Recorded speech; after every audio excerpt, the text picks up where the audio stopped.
And welcome to the Faux Song Elizabeth Cookye Show, the CEO and Mistress Secretary of Goddesses Incorporated, and the ultimate anime mascot goddess covering all things of women of the Bishoujo Senshi universe, women of fighting video games, and of course women from anime. Thank you, and welcome to my Season 3 of the Faux Song Elizabeth Cookye Show. And so, brought to you today by Goddesses Incorporated, I will now give you all three of today's show's prospects. So the first thing we're going to talk about is one Japanese anime review, a current one of course, and then one Japanese animated video game review, whether it be retro or actually up to date. And then the last thing is the life lesson learned in reality. So let's get started. First, let's start off with the Japanese anime review. So recently, right now, I've been getting into this website called Crunchyroll, which that site allows you to watch the most current of Japanese animation that's airing right now in Japan, despite the circumstances that Japan is going through right now. My heart goes out to them. And so with this, Crunchyroll gives you an option of whether you want to watch the anime on the actual website or if you want to go and pay $60 to buy their box. And their box is a specific channel that hooks up to their net and then to the back of your TV so you can watch the most current animation that's airing in Japan. So let's get started. The first Japanese anime review we're going to talk about is Rio Rainbow Gate. I'm going to repeat that again. Rio Rainbow Gate. It's a nice little Bishoujo anime that focuses around a female named Rio Rollins Tachibana that works for a very famous Tom Howard casino and resort. She has been known and nicknamed as the Goddess of Victory because of her ability to give people a chance to win when they go at the casinos. Anyone who walks within her path, for some reason, whatever casino game they're playing happens to win. And so whenever she comes in on to the main floor, everybody flocks to her because they feel that her luck will pass on to them.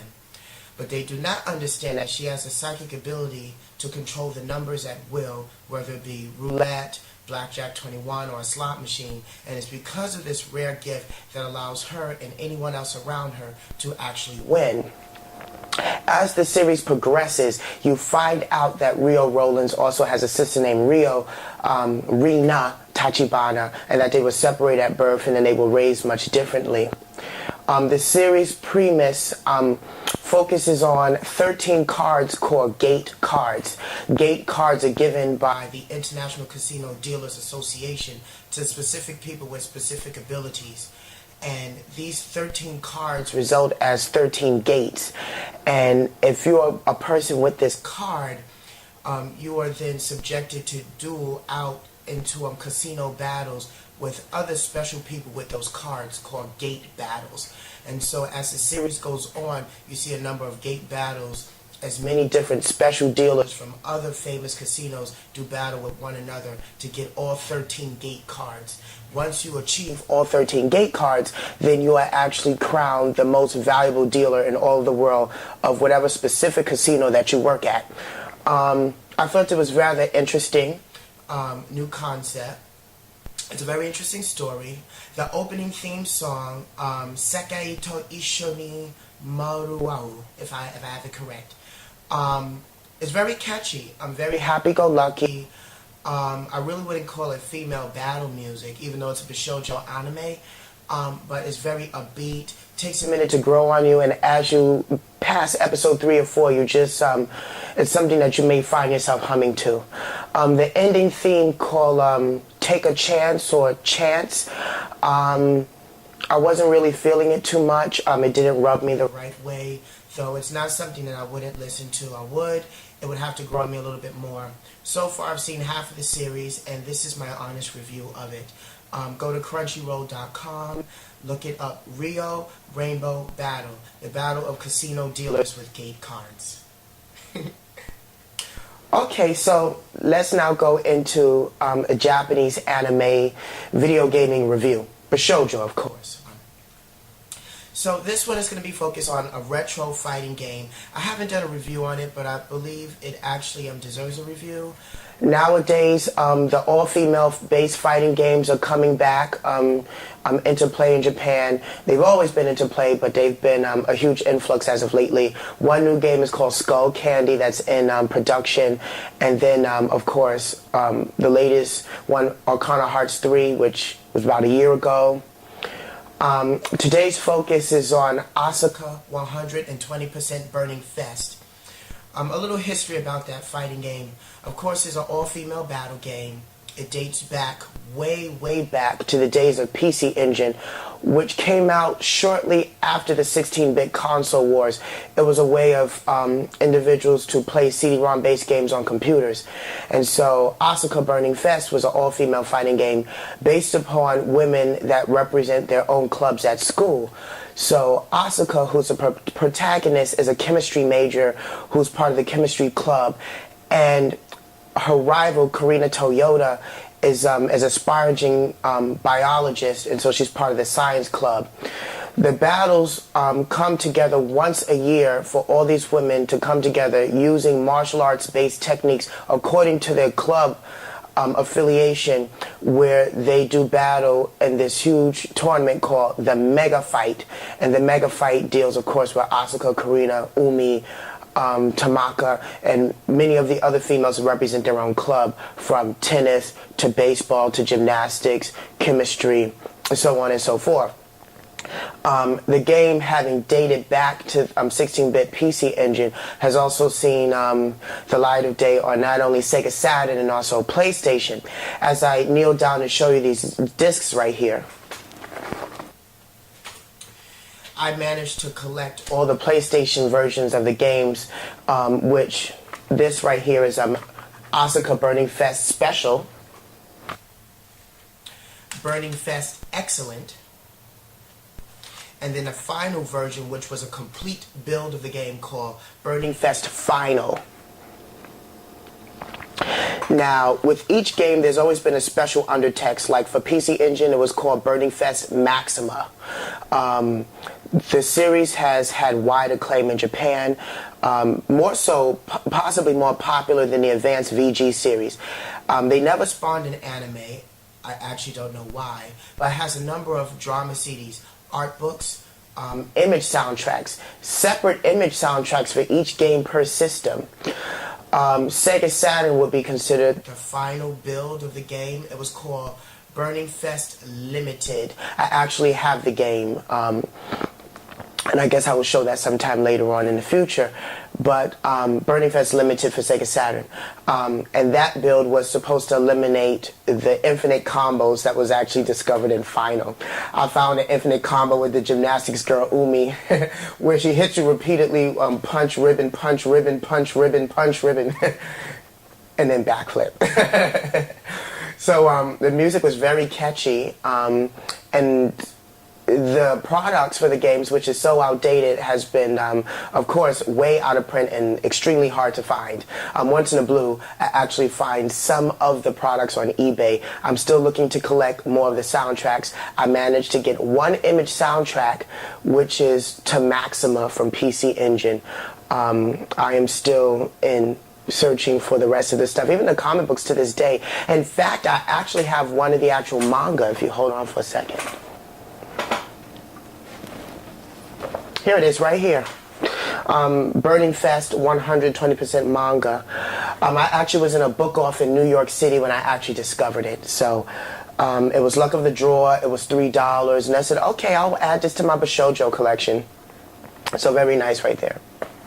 And so when you get a chance, look it up, retro gaming. There's not a site as of right now that actually has all of the PlayStation games.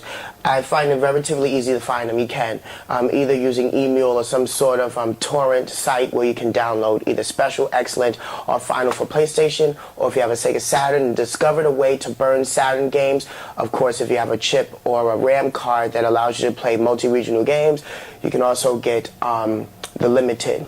Last but not least, to conclude this review, the game was so popular that they released an extra game by the fans called Fan Build called Asuka Burning Fest Forever. I have yet to see this game, but I've seen pictures of it. I don't personally own it, but I would like to have it.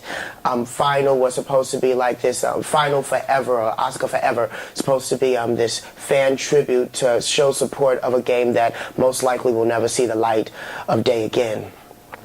Look it up, Asuka 120% Burning Festival.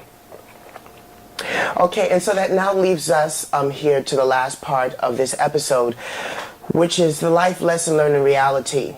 Please also note, tune in to the video game strategy review, which is on a separate episode by itself, but is a part of this joint episode. Now on to life lessons learned in reality. So today's episode on that is called Learning How to Fight for Your Rights in the Workplace. So 9 chances out of 10, all of us that are employed or working for a company or facility, we all know every now and then we go through some type of drama either with an employee, a supervisor, or a manager. Within these circumstances of events, most of the time we try to just keep the peace, stay to ourselves, either allow the manager or supervisor to talk to us any way as they please, just off of the fact that we're thinking about we just need to keep this job, get through the day, because this job is the key to either paying our rent, paying the room that we're renting out, or to just, fund what it is that we're going throughout life. And here I am, I'm here to say, do not settle for less. If you feel that your supervisor or employee is actually conspiring against you, you need to do one of the following things.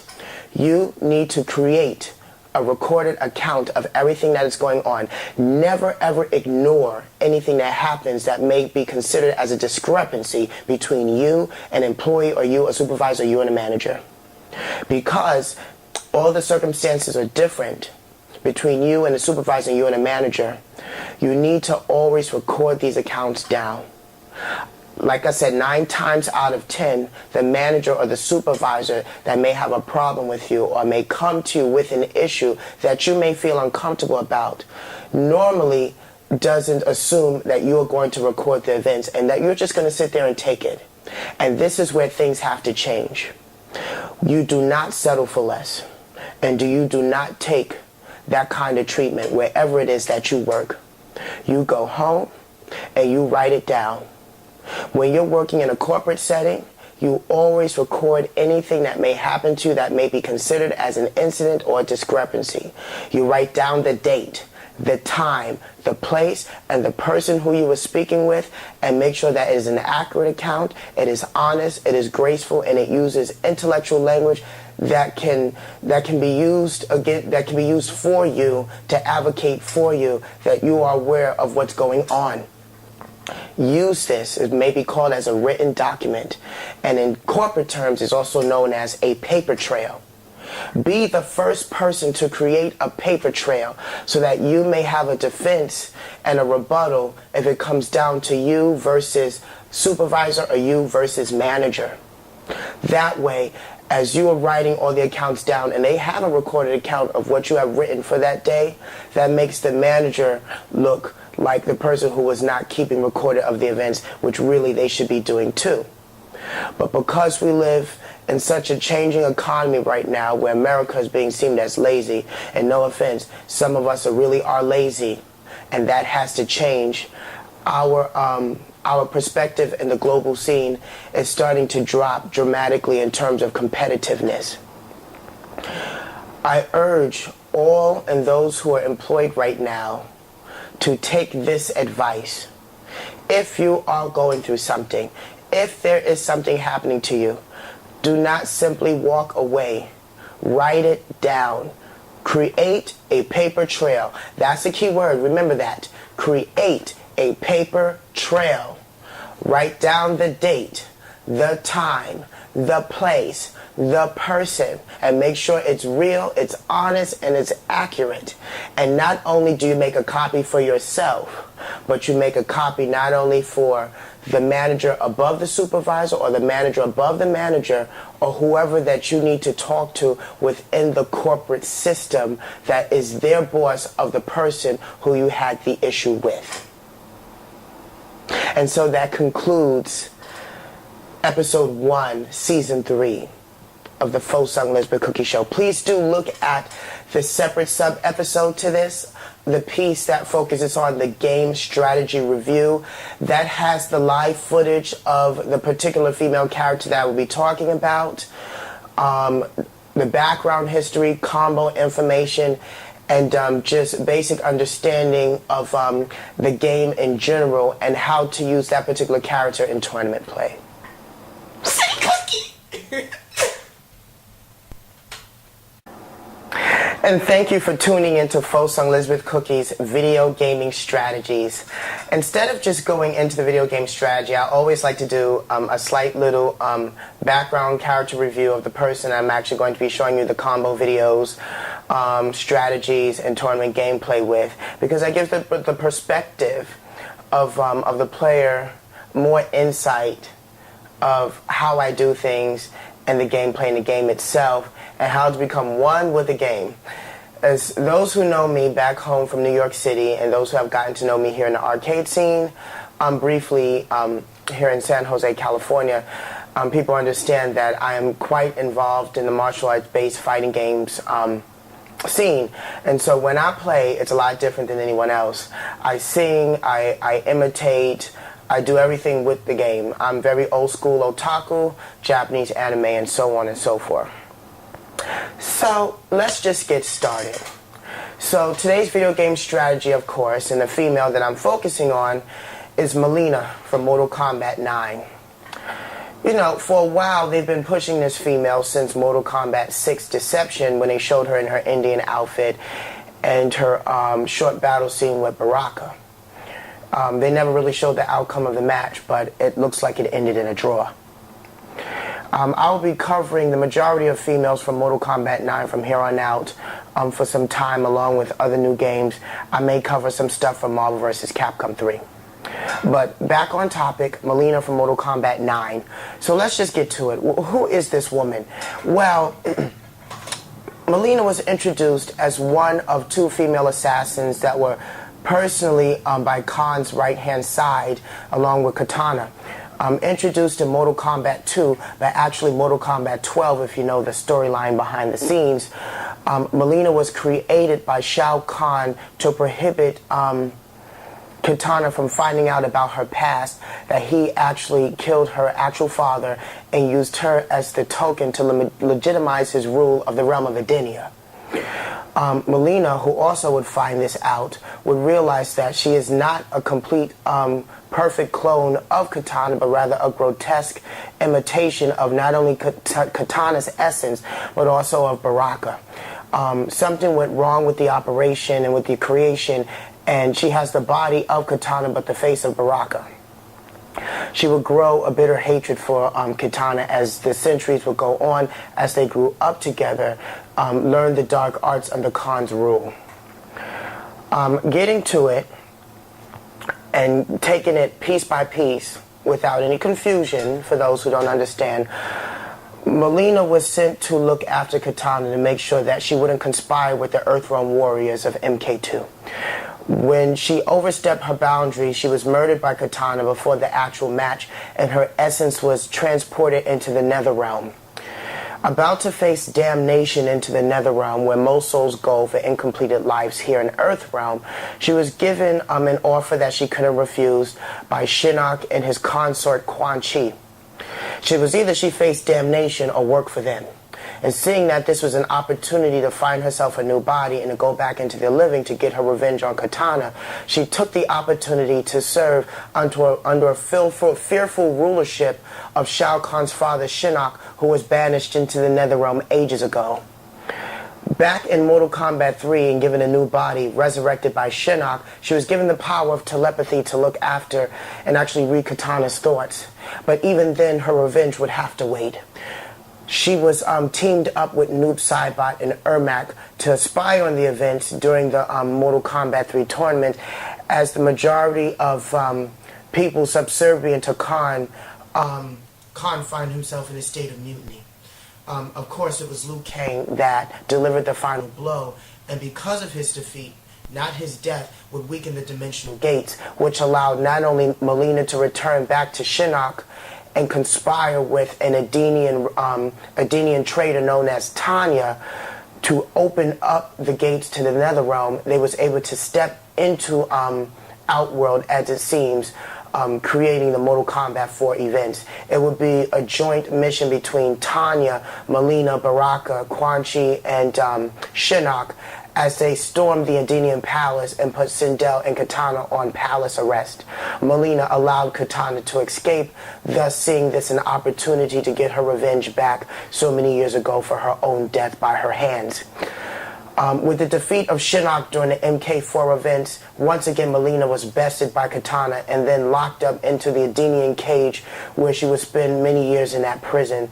Katana thinking that maybe one day Mileena would someday reform. Seeing this as a case for Katana to actually go and combine her Edenian forces with the Shokan forces, creating an ultimate alliance, they would actually conspire to take out Khan in his weakened state. Unfortunately, that was not the case, and when Quan Chi and Shang Tsung teamed up together for the Deadly Alliance, they supposedly taken out Khan, but in fact they took out a clone taken from the GameCube storyline. Mileena, who spent so many centuries after the MK4 events in the Edenian cell of Katana's palace, will be re-released by Baraka, and them two would team up together, creating somewhere in between 5 and 6 the Deception events. They would be forcing Tanya, the traitor of Edenia ambassador, once again to work along with them, as they all three of them became the Trinity and the backbone in forcing the Deadly Alliance. So political play. They are also the three that forced Li Mei's people into building Shang Tsung's palace. Seeing this as once again an opportunity, Mileena would find out that during the end of the Deadly Alliance events, Katana actually fell in battle as she defeated Quan Chi but lacked the power necessary to fight Shang Tsung. She was murdered.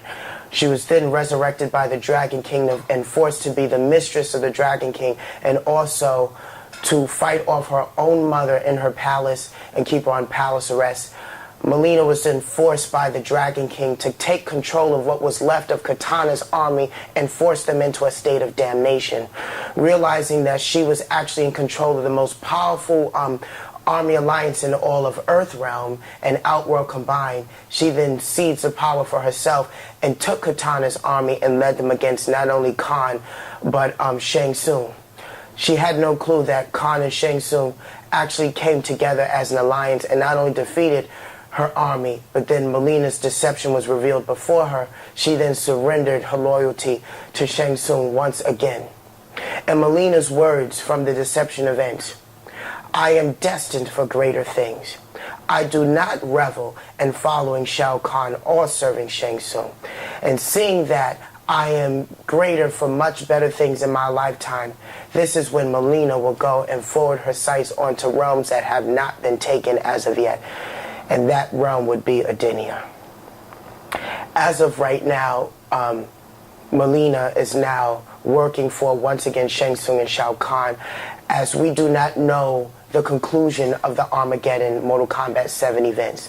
The last we've heard of Mileena was when she surrendered before Shao Kahn and Shang Tsung. Her job was to lead Shujinko into a trap where he would be used as a bargaining chip for Onaga, the Dragon King, to ally his forces with Shang Tsung and Shao Kahn.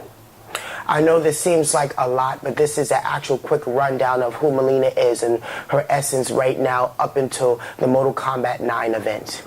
Mortal Kombat 8, of course, was MK versus DC Universe, but since that's a separate standalone storyline, and of course Mileena wasn't present in there, 9 is a sequel to 7 in the storyline events of Armageddon against Blaze and the Sons of Argus.